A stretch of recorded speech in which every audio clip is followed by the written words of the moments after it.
Hi అండి, good morning. Welcome back to మీ తెనాలమ్మాయి చేతి వంట.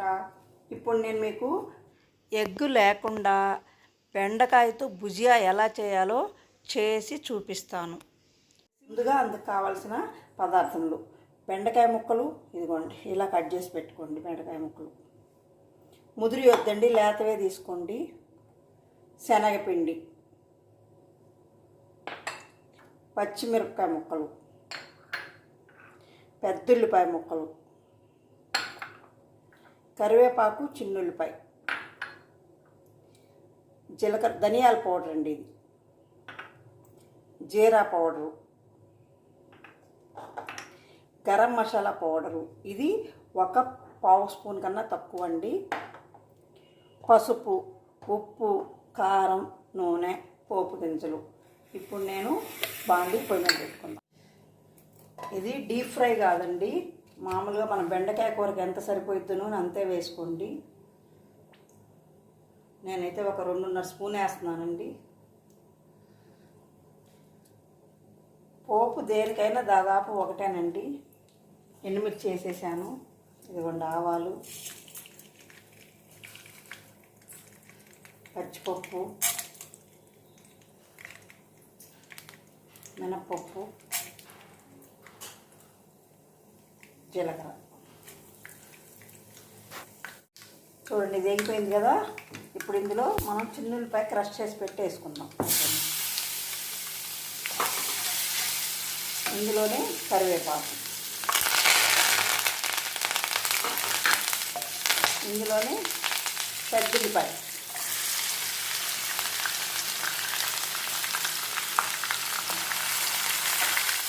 పచ్చిమిర్చి. మిర్చి కొంచెం ఎక్కువ వేస్తానండి, ఎందుకంటే నేను కారం తక్కువ వేస్తాను బెండకాయలో.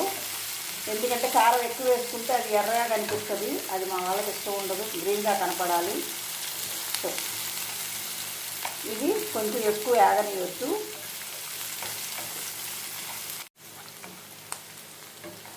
చూడండి, ఇట్లా వేగితే చాలు. ఇప్పుడు మనం ఇందులో బెండకాయ వేసేసేద్దాం.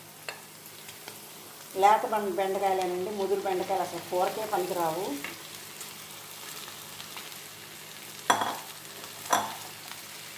ఉప్పు మాత్రం ప్రతి కూరలో ముందే వేసుకుంటాం, బెండకాయలో మాత్రం ముందే వేసుకోకూడదండి. బెండకాయలో ముందే ఉప్పు వేసుకున్నామంటే నీరు వచ్చేసి బెండకాయ గుజ్జు గుజ్జు అయిపోయింది. అందుకని ఇంకొకటి, బెండకాయలు ఎప్పుడైనా ముక్కలు కోసుకొని కడగకూడదు. ముందు రోజు కడుక్కుంటే బెస్ట్, లేదనుకుంటే అప్పటికప్పుడే, నేనైతే అప్పటికప్పుడే కడుక్కుంటాను. కడిగేసి కొంచెం వడగట్టేసేసి, అంటే వడపొట్లు వేస్తే ఏది నీరంతా వడారిపోయింది, అప్పుడు ముక్కలు కోసుకోండి. బై మిస్టేక్ కూడా ముక్క కోసిన తర్వాత కడక్కండి. ఆ కూరను మీరు ఏం చేసినా ఆ జోము పోదు. అది ఇప్పుడు దీన్ని బాగా ఉడకనిచ్చేద్దాం, వేగనిద్దాం. బెండకాయని మధ్యలో కలిపెట్టేది. చూడండి, జోము వస్తుంది కదా. ఈ జోము వస్తుందనే మనం ఉప్పు వేయటంలా ముందే. ఉప్పు వేస్తే ఇంకా ఎక్కువ జోము వచ్చేస్తుందండి, అప్పుడు మనకి కూర కూడా గుజ్జుగా వస్తుంది. అందుకని ఇప్పుడే వేయకూడదు. గుజ్జంతా, ఈ జోమంతా ఇంకిపోయిన తర్వాత అప్పుడే వేయాలి. ఇప్పుడే వేస్తే గుజ్జు గుజ్జు అయిపోయింది. దీన్ని ఇట్లా సన్నమంట మీద కొంచెం సన్నగానే వేయించుకుంటూ ఉండండి. చిన్నగా కలిగి పెట్టండి. ఈ జోమంతా పోవాలండి ఫస్ట్. చూడండి, ఇందాకున్న జిగురు ఇప్పుడు లేదు కదా. ఇట్లాగే ఇంకొంచెంసేపు సన్నమంట వేగితే ఇంకొంచెం మెత్తపడుతుంది ముక్క. మరీ ఎర్రగా కరకరలాడక్కర్లేదు. అంటే మా వాళ్ళకి ఇష్టం లేదండి, మీకు ఒకవేళ కరకరలాడే ఇష్టం అయితే మీరు ఎర్రగా వేయించుకోండి. తప్ప ఇట్లాగే సన్నమంట మీద పెట్టి వేయించుకోండి.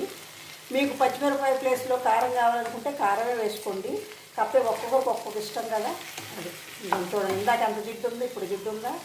ఇట్లా పోయింది. ముందు మాత్రం ఉప్పు వేసుకోవద్దు, కడగొద్దు.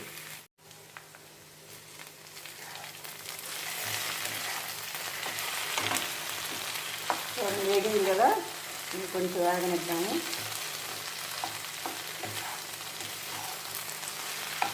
మూత పెట్టొద్దండి.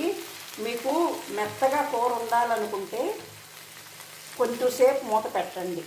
ఎందుకంటే మీకు కొంతమంది డీప్ ఫ్రై కాకుండా మామూలుగా అన్నం కలుపుకునేట్టు కొంచెం గుజ్జు కూరలాగా ఉండాలనుకున్న వాళ్ళు కొంచెంసేపు మూత పెట్టండి. మూత పెట్టిన తర్వాత ఆ జిడ్డు ఎప్పుడైతే పోయిద్దో, ఆ బంక పోయిద్ది కదా, అప్పటి నుంచి మూత తీసేయండి. మూత తీసేసి ఇట్లా వేయించుకోండి. కాకపోతే నేను ఇవాళ పకోడీ చేస్తున్నాను కాబట్టి అసలు మూతే పెట్టలేదు, కానీ సన్న మంట మీదే ఉంచుకోవాలండి, పెద్ద మంట అసలు పెట్టద్దు. ఇప్పుడు ఈ శనగపిండిలో కొంచెం వాటర్ ఎక్కువే పోద్దామండి. ఎక్కువ పోసి బాగా పలసగా కలుపుకుందాము. ఉండ లేకుండా బాగా కలుపుకోండి. ఉండగా ఉంటే మనకి ఉడికినా కూడా ఉండ పోదండి, బాగా కూర. ఉండ లేకుండా స్మూత్గా పిండి రావాలి. ఇంకా కొంచెం వాటర్ పోసుకుందాం, కాకపోతే బాగా కలుపుకున్నాక పోసుకుందాం. చూడండి, ఇట్లా పలసగా కలుపుకొని ఉండలు లేకుండా పక్కన పెట్టుకుందాము. ఇప్పుడు బెండకాయ కూరలో కొంచెం ఉప్పు పసుపు కూడా వేసేసుకుందాం. ఈ శనగపిండిలో వేయొద్దండి, ఎందుకంటే మనం పకోడీలు వేసుకుంటాం కాబట్టి. ఎక్కువ కాదు, వేస్తే లైట్గా వేయండి, లేదంటే బెండకాయల్లో వేసింది చూసుకొని అప్పుడు వేసుకోవచ్చు. ఎందుకంటే ఇది దాంట్లో మిక్స్ అయిపోయింది కాబట్టి ఉప్పు ప్రత్యేకంగా ఏం వేయక్కర్లేదు.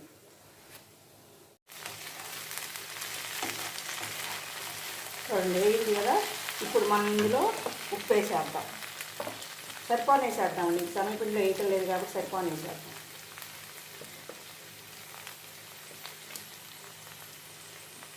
కొంచెం పసుపు,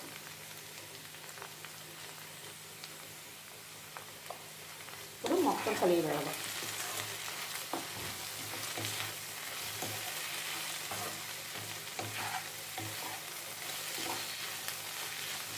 ఇందులో కొంచెం ధనియాల పౌడర్, ఇదిగోండి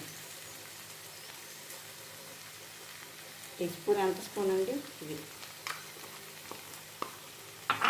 కొంచెం జీరా పౌడర్,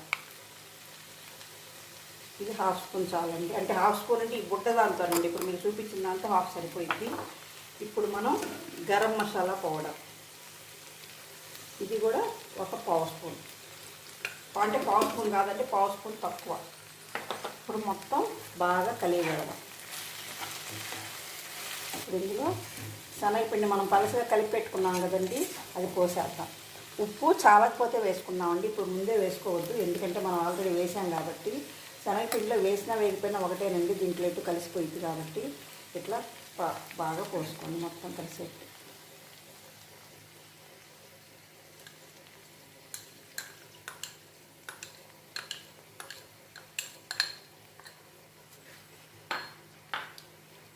ఇప్పుడు మొత్తం కలుపుకుందాం. మీరు వేసుకుంటే శనక్కాయ పప్పులో వేసుకుంటే మెత్తగా వస్తాయండి, అందుకని నేను వేయలేదు. మీరు వేయకపోవడం మంచిది, శనక్కాయ పప్పులు కానీ జీడిపప్పు కానీ.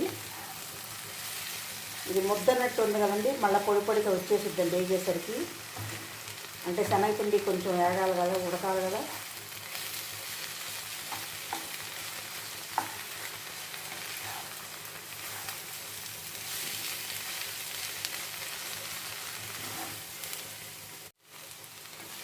మనకి ఇప్పుడు కొంచెం ముద్దగా అనిపిస్తుంది కదండి, ఇదంతా పోయి మనకి ఇందాకట్లా పొడి పొడిగా వచ్చిందండి. అప్పుడు అదే మీకు గుర్తు. మనం ఎప్పుడు తీసేయాలి అంటే ఇది ఇట్లా ముద్దదంతా వీడి మనకి పొడి పొడిగా వచ్చినప్పుడు కొంచెం కారం వేసుకొని ఆఫ్ చేసేసుకుందాం. అల్లము అవేవి వద్దండి, నేను చెప్పినట్టు చేసుకోండి, బాగుంటుంది. మీకు లేదు మాకు అట్లా ఇష్టం అనుకుంటే అది కూడా వేసుకోవచ్చు, కాకపోతే ప్రాసెస్ మాత్రం ఇదే. చూడండి, ఇందాక కొంచెం ముద్దగా ఉంది కదా, ఇప్పుడు కొంచెం వేడింది కదా. అంటే మనం డీప్ ఫ్రై చేస్తే మనకు పకోడీలు తొందరగా వచ్చేస్తాయి. ఇప్పుడు డీప్ ఫ్రై కాకుండా ఈ బెండకాయలు తేగాలి కాబట్టి మనకి కొంచెం లేట్ అవుద్ది, కానీ మనకి డీప్ ఫ్రై లేకుండా మీకు టేస్టీగా ఈ కూర వచ్చేసింది రెడీగా. ఇదంతా ఇంకా కొంచెం వేగనివ్వాలండి, అంటే శనగపిండి కలవాలి కదండి దీంతో పాటు, అందుకు. కొంచెం సాల్ట్ తగ్గిందండి, కొంచెం సాల్ట్ వేసుకుంటున్నాను లైట్గా, ఎక్కువ అవసరం లేదు. కొంచెం కారం వేద్దాం, ఇది చాలా తక్కువ అండి, ఎక్కువ వద్దు. ఊరికే వేసామంటే వేసామంతే చాలు. ఎందుకంటే మనం ఆల్రెడీ బెండకాయల్లో పచ్చిమిర్చి ఎక్కువ వేసేసాం ఫస్టే, బెండకాయలు ముందు వేయించేటప్పుడు.